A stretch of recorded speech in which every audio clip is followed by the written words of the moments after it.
Welcome, everyone. Welcome to those who've been with us before, and welcome to those who have not. My name is Kelly Munn, and I'm with the League of Education Voters.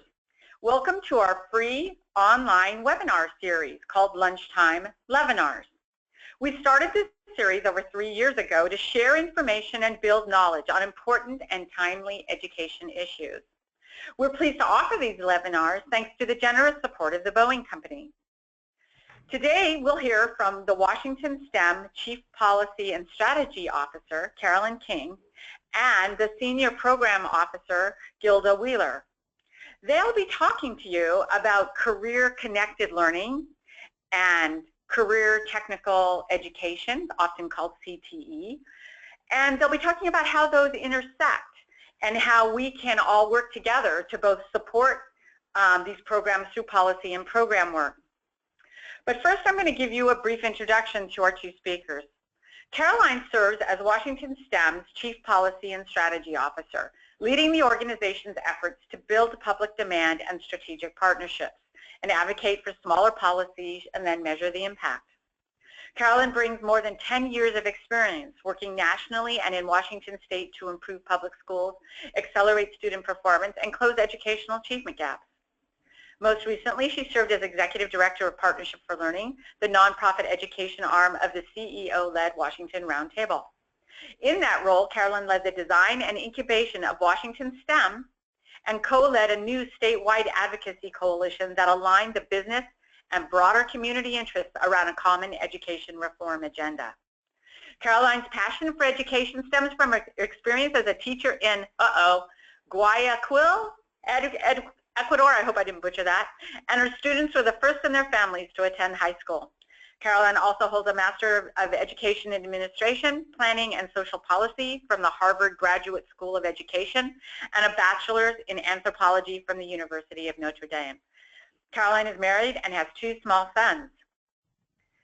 Gilda serves as Senior Program Officer at Washington STEM, where she designs and implements innovative and scalable programs to advance STEM education in Washington State.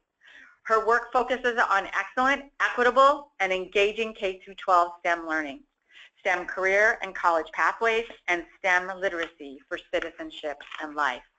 Prior to joining STEM, Gilda worked for the Washington State Education Agency, often called the Office of the Superintendent of Public Instruction, where she served for 10 years as Program Supervisor for Sustainability and Science.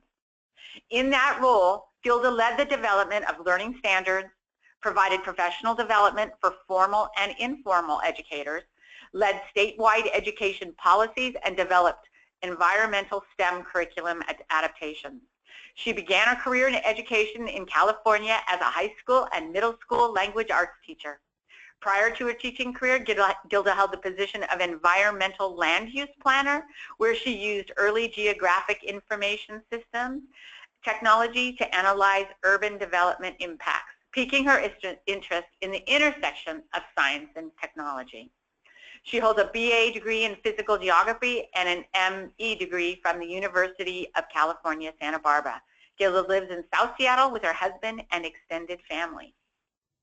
Before we get started, let's do a couple of housekeeping items. You'll notice a chat function on the right side of your screen. This is a place for you to pose questions to us. Feel free to pose those questions anytime. There's a whole 10 minutes at the end that we will be saving for Q&A, and we will ask questions then. As always, feel free to send any feedback to us about the webinar quality to us on the chat function, or you can send it to our email system at info@educationvoters.org. So with that, I'd like to welcome Caroline and Gilda. Hi, everyone. Thank you, Kelly, for that warm introduction. This is Caroline King. Again, so happy to be with you. And I am right now in Olympia trying to find a quiet space. If you heard some background noise, there's an exciting group of 3rd graders walking by getting a tour. So I think we can all agree that's a good thing. So we're so excited to be with you today. And we're going to talk a little bit about career-connected learning. What is it and why is it important? As well as walk through some very concrete examples. And then we'll talk about ways that you can get involved both this legislative session and an exciting statewide summit that we are co-hosting with Governor Jay Inslee on May 31st. And then we'll have some time for Q&A. And just briefly before we get started, as Kelly mentioned, our organization, Washington STEM, is a statewide nonprofit focused on advancing equity, innovation, and excellence in science, technology, engineering, and math. And when we think about how those fields are directly connected to things that I know folks would love to care about in terms of closing opportunity gaps in the education system, as well as preparing and inspiring young people for maximum opportunity in the economy, we can't help but focus on STEM, and as we found, we couldn't help but focus on really providing students with real-world opportunities to learn about and engage in the exciting careers ahead. So we're really excited to have this conversation today. And with that, I'm going to kick it over to Gilda, who's going to talk to us some more and help us define career-connected learning, how it connects to CTE, and other issues that we care about. Thank you. Thanks, Caroline. Good luck with those third graders. And thank you, Kelly, again for this that great introduction of us. We're really happy to be here. Good afternoon, everybody. I'm going to start by just sharing with you what career-connected learning is. And then I'll dive into some detail and depth in that and how it's connected to CTE. So this next slide that you'll see is our definition of career-connected learning. So career-connected learning is a term used to describe the continuum of experiences that offer the learner, both in and out of school, opportunities to raise awareness of, explore, and prepare for careers. Washington STEM, we first started using this term about 2 years ago when a work group of our STEM networks first started to define work-based learning. The group felt that the term career-connected learning better described this continuum of experiences that can occur both in a workplace as well as in a classroom and other non-work settings. So we found that the term career-connected learning resonates with many stakeholders. Therefore, we've adopted this term. The definition that you see on the screen was developed in collaboration with the Workforce Board through a policy academy aimed at developing policies and supports for career-connected learning. So we define career-connected learning as a continuum of awareness, exploration, preparation, and work experiences developed through strong public and private partnerships. And participants, in other words, learners in career-connected learning, develop, apply, and are assessed on academic, technical, trade, and entrepreneurial skills that support their future career success. So the next slide is a graphic that's a framework. It's a framework depicting this continuum of career-connected learning, awareness, exploration, preparation, and training across the K-12 system and beyond. It's adapted from a framework developed by a California organization called Connect Ed. And what it shows is the different buckets in which career-connected learning experiences fall, from starting with that orange box of career awareness, which is really learning about work. And in this bucket, these activities are normally kind of one-time interactions that really get kids, young people, to just even become aware of what different career options are. And that, for example, career fairs or a presentation from a professional in a panel or a classroom speaker. The next kind of step, if you want to think of it as a step process, is in career exploration, where students or young people go a little bit deeper. We kind of classify that as learning for work. And in career exploration, students start to potentially make some decisions about the future experiences and education options that they might have. So things like a networking event or a job shadow. And then the blue box, career preparation, are experiences designed to give students really a much more in-depth, supervised, practical application of skills and knowledge. These kinds of career preparation experiences often occur in CTE courses, so things like instructional worksite learning, internships, whether they're distant or or real-time or in-person cooperative worksite learning, and activities like that. So that's kind of where the CTE world really has a really prominent part. And then the last box, career skills, training, and education, is really learning in work and predominantly occurs after high school. So that would be your on-the-job training, clinical experiences, and apprenticeships. Although we are working now in our state on actually high school apprenticeships as well, which is a really exciting development in our state. So the next slide, so this is the framework. The next slide, what this depicts is a pathway.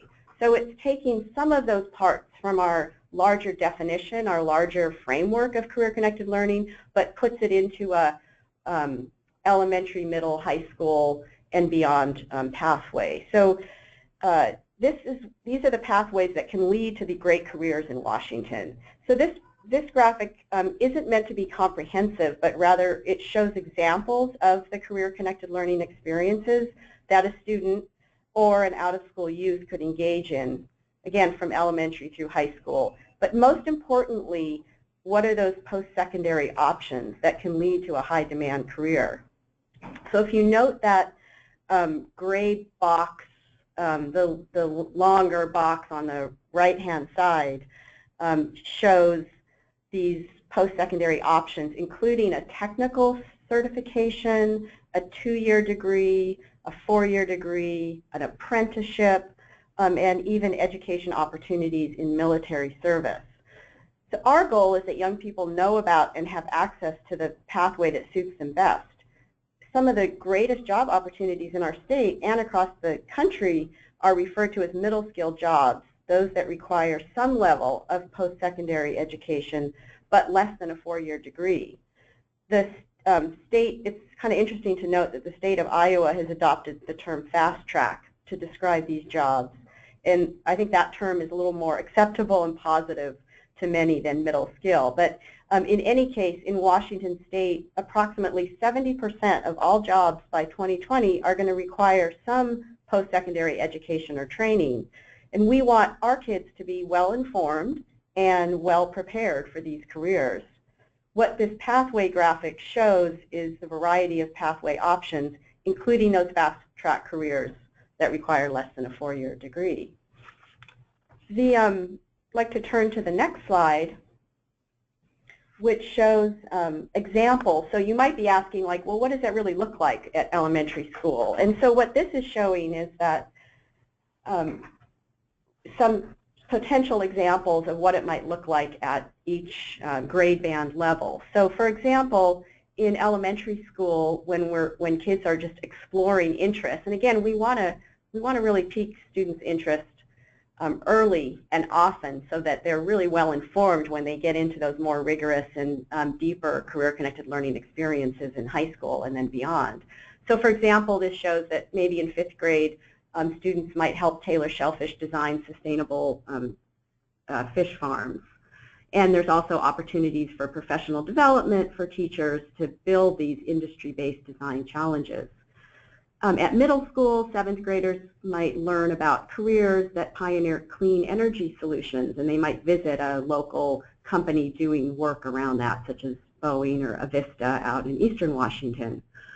At high school, students start to identify career interest areas and education pathways. And in this case, we might have 10th graders gaining career readiness skills through an industry mentor or preparing or implementing an internship or even a pre-apprenticeship, as I mentioned earlier.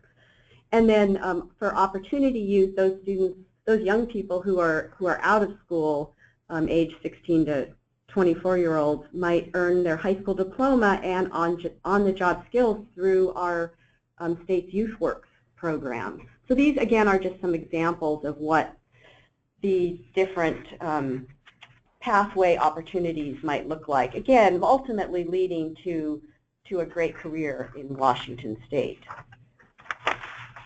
The next slide, I'm going to actually turn this over to Caroline if you're still with us, if you want to speak to how people can get involved. I am. Thank you, Gilda, for that great overview and set of definitions and examples. What I'm going to do briefly is talk about legislative opportunities, and then Gilda will share a really exciting opportunity if you want to dig deeper and learn more about career-connected learning and best practices. But first, the 2017 session, and I know the League of Education voters, and we feel really strongly about this is a historical and very important session as our state really grapples with critical decisions to fully fund the basic education and really deliver on the goals of ensuring that every student is prepared for post-secondary, great jobs, and a life of options and opportunities.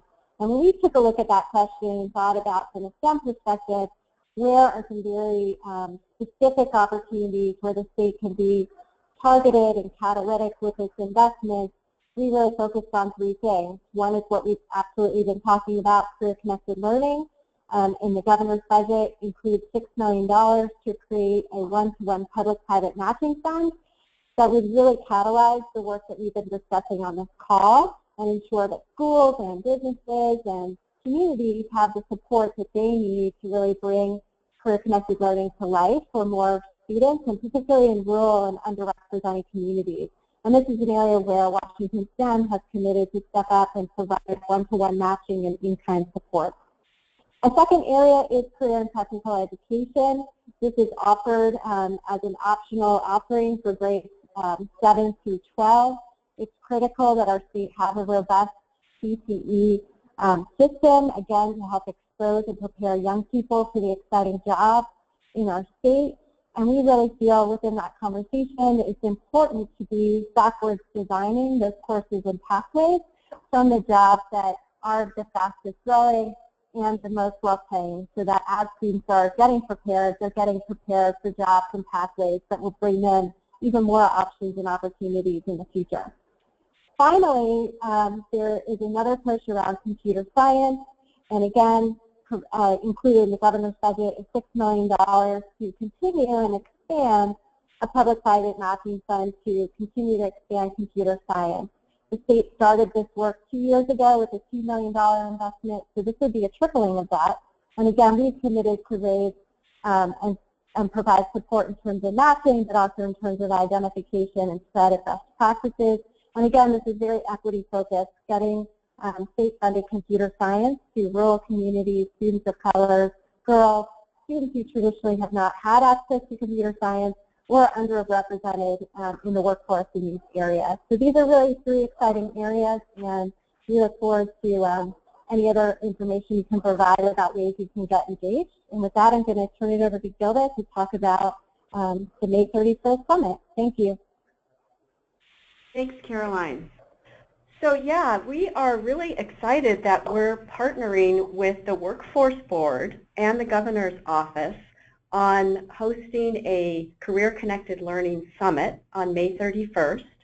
It's going to be at Microsoft's Conference Center in Redmond, and it's an opportunity for folks to get together and learn about some of the promising and best practices around real career-connected learning programs. One of the things that we've been doing as part of this, I mentioned this policy academy that the Workforce Board and the Governor's Office are leading for our state. We're actually one of 6 states that received a grant from the National Governors Association to really dive into career-connected learning and work-based learning and look at how we can strengthen that across our state. And one of the things that we've done around that is identified several programs, actually a little over 20 programs across the state that are offering career-connected learning in some level at different grade levels and with different age groups, and looking at what makes them tick, what kind of take a look under the hood and see what's the promising practices here and how can those be applied to other programs or other folks who are trying to implement career-connected learning, whether you're in school, out of school, in a rural area, in an urban area, et cetera. And so those programs are going to be highlighted, the folks implementing those programs and their business partners and their participants, the young people who are taking advantage of those programs will be there to share some of those promising practices. We're really excited about this summit. We think it's going to be a great way to highlight the governor's interest, really strong interest in career-connected learning and apprenticeships. There'll be a focus on those fast-track careers as well as other careers and opportunities in our state. And we just hope to have lots of folks there. If you're interested, we have information posted on our website about the summit, and we'll be updating that with registration information, et cetera. So we're excited about that as a really important piece in helping to support and leverage the work that we're doing in our state so that all kids have an opportunity to explore and become aware of, explore, and be prepared for those great careers. So that we can turn to the next slide, and we're ready to hear questions. I think I'll turn it over to you, Kelly, to lead on that. Thank you, Caroline and Gilda. We have about 10 minutes for questions. Folks who are listening, please type your questions in the chat feature on the right-hand side of the screen. And please remember that no question is too basic. My experience says that every question has about 3 other people who want to know the answer. Again, type your questions in the chat screen on the right. I'm going to take a professional liberty and ask a question myself, and that is, it is exciting to hear how focused you are on equity in providing these programs to students who who are under-resourced, don't have access, are in communities who don't typically know or use these type of strategies. Could you give like one example of a community, a school that you're providing support for in this work to kind of make it come to life for people? Sure, I'll take a stab at that. There's several examples across the state, but I think what kind of comes to mind to me right now, because again, it is our focus, and so we're always looking at how to make sure that the programs and opportunities are available for students who are underrepresented in STEM careers and don't have ready opportunities. But speaking about those Learning Lab projects, one of the ones that I think is really interesting is out in Nesbilim, Washington, and it's K-8 school on the reservation, and the students there had a chance to experience what the linemen do out in the community, and that's actually one of the, it's a pretty important, they're an important community partner, and it's an important career, and the kids actually from grades kindergarten through 8th grade had a chance to string a line. Of course, it didn't actually have electricity in it, but they built the posts and they strung the line with the linemen from the community. And it was really a community event, I'd say, and really gave kids out in the reservation a chance to experience what that potential job might be like in their community. And one of the cool things about it was that the older kids started, and then when the younger kids came out to have their turn, the older kids helped them with it as well. So that's just an example of, that's a community that really misses out on a lot of really cool STEM opportunities because of their really remote location and because some of the lack of some of the resources they have. That also happens to be a school that has a computer science grant that was funded through the legislature at the last session that Caroline mentioned. We're really in support of continuing that, and they got some computers and some training through that program as well. So that's one example. I don't know if Caroline, if you're still on. That helps make it come to life, and I'm getting a lot of questions. We have people who are very interested out there. You just mentioned the legislative grants. One of the questions is, who are the legislative champions for career-connected learning? Caroline, are you still on? That might be a good question for you, or Jesse, if you could jump in on this one. Hi, this is Jesse, the Communications Director for Washington STEM. We're still working in terms of meeting with various legislative champions for career-connected learning, and we should in the next week or two be able to have a more concrete list of folks that we're working with very closely. But it's generally the folks that have been interested in career technical education, career-connected learning, and we're working closely with folks in both of those groups to make sure that interests stay aligned. Yeah, and Jesse, it might also be worth mentioning, I know this wasn't quite the question, but you're probably all aware that the governor is really a big supporter of career-connected learning. It's really important to him, and so he's definitely a champion as well. Thank you. Here's another question. How widespread is career-connected learning now? For example, does every large school district currently offer career-connected learning? That's a great question. I would say that every district, or I'm assuming every district has some kind of a career and technical ed program. So in that regard, there's, because career, CTE, career and technical ed is a component of career-connected learning, that's happening on some level. I think what's definitely not happening across the state in every district is that early, frequent, and systemic career-connected learning that goes beyond what's happening in a 9 through 12 or even middle and high school CTE class. There's some highlights. There's some places that are really doing an exceptional job, and I'm sure there's more than we even know, but there's certainly not enough.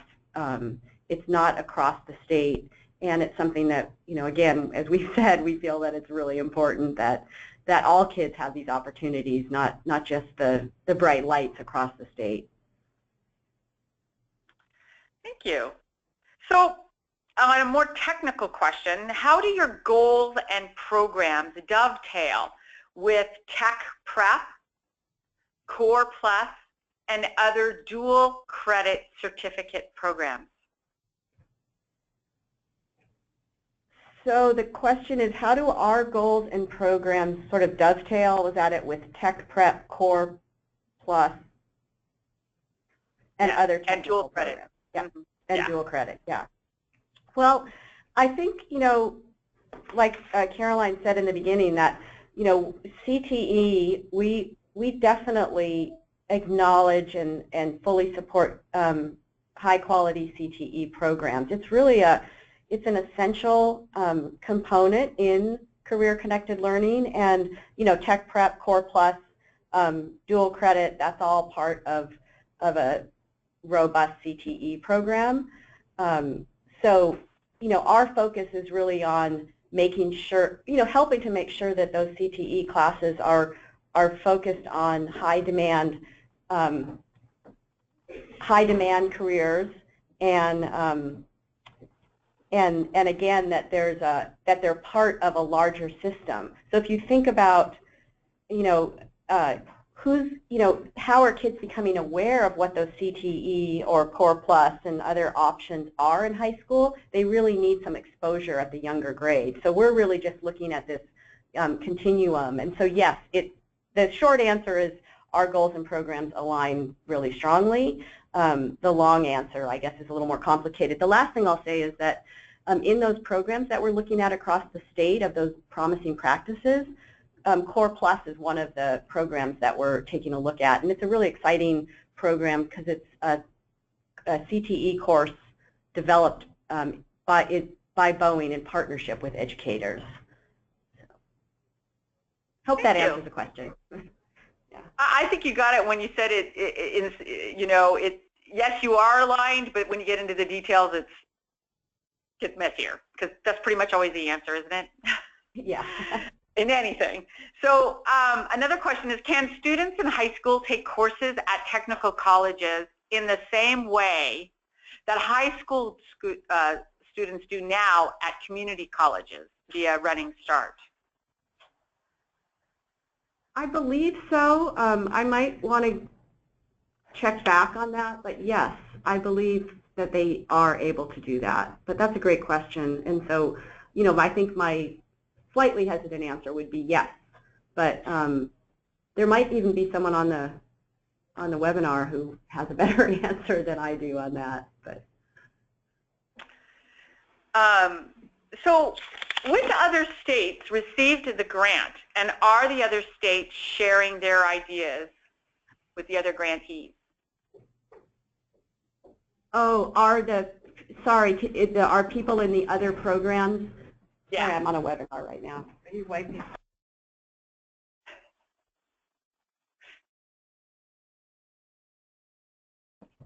Sorry about that. I just got interrupted a little bit. So the question is, are those other states also, are we sharing information? Yes.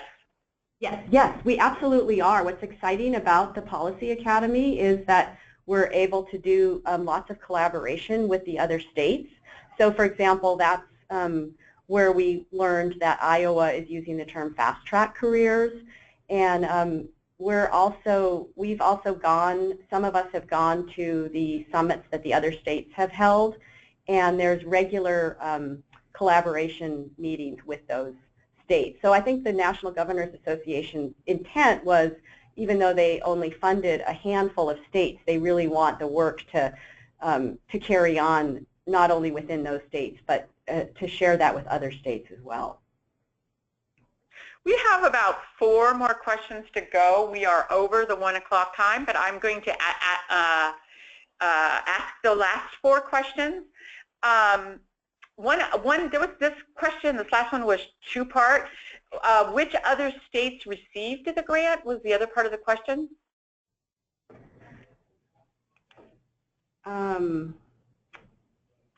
Aside from Iowa, there's New Hampshire and Utah. Sorry, I'm totally blanking on, That's okay. On the other states. I'll have to get back to you on that. I'm sorry. So here's another question, and it has to do with funding. How are you approaching funding all of high school efforts that are currently unfunded, such as 24 credits, lots of basic ed funding? So I believe this question is asking 2 questions. I could be wrong.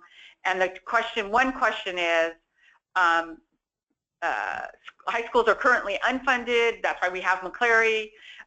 What's your approach to that?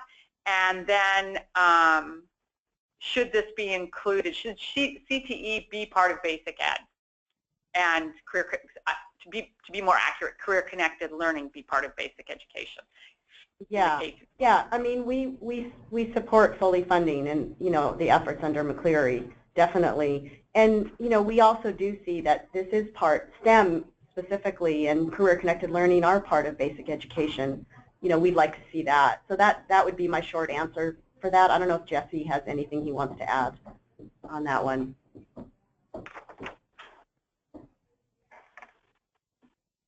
I guess not. So which businesses are your biggest supporters? Well, you know, our organization was founded originally with support from Microsoft and Boeing, and I believe there was a few other larger companies, but now we have a pretty diversified support system, you know, of businesses and industry, and we have some state funds as well, so and some grants. So I'd say we still have support from folks in those companies as well as many others. We've gotten some support from JP Chase specifically around career-connected learning, which is really exciting. But I think a lot of that information is on our website, so I encourage folks to check out our website for more information about, you know, who we are and what we do. Our board of directors is listed there, all of our staff, and other supports. Thank you. I just have 2 or 3 more questions. What is the current and anticipated professional development focus for elementary teachers, since elementary students explore interests and needs to be more supported? I'm not quite reading it, but it sounds like are you involved in any professional development, or do you know of professional development, particularly in the elementary grades? Yeah, that is a great question, and that's I think this questioner really recognizes that that's an important kind of gap in the system right now. And one of the ways that, I don't think we mentioned this, but I think an important point to note about Washington STEM is that part of our system mechanism and distribution model is through these networks that we have across the state. So we have 10 STEM networks across our state, and most of our programming happens through these networks. These networks are partnerships of educators and business folks and community organizations who are all working towards a common goal of increasing student STEM literacy and career opportunities.